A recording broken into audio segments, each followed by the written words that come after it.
All right, so this is the new Samsung A13 5G. This is one of Samsung's latest entry-level phones. So as expected, you're getting some pretty basic build quality and materials. The power button and the volume buttons on the right side of the phone are a bit clunky, and they definitely remind you that this is a budget-friendly option. I do like the fact that the fingerprint sensor is built into the power button, and honestly, I don't know why more phones don't offer this feature, because for most people, this is how we naturally grab and hold our phone. And so far from my experience, the sensor does seem to be pretty accurate.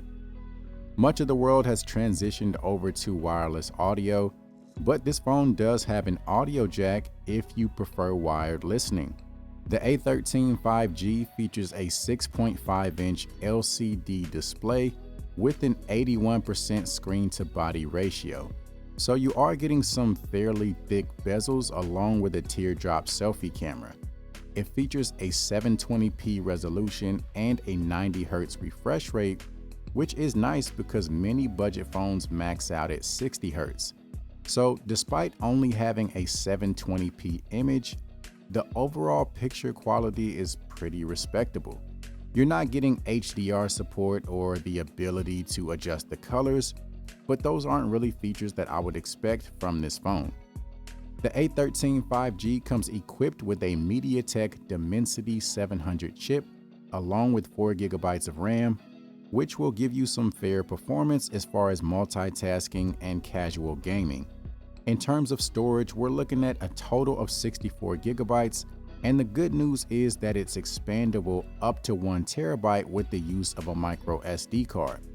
We also have a 5000 mAh battery, which is surprising for a phone within this price range. So you should definitely have no issue getting a full day's use out of the phone.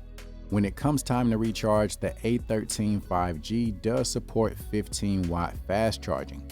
Just keep in mind that there is no support for wireless charging.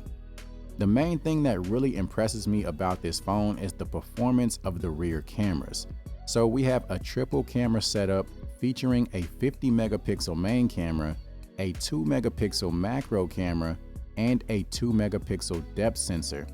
In my testing, I pretty much stuck to the main camera since it offers 50 megapixels. And in my opinion, it was able to deliver some really good photos. The front-facing camera has only 5 megapixels, and honestly, the performance isn't all that special.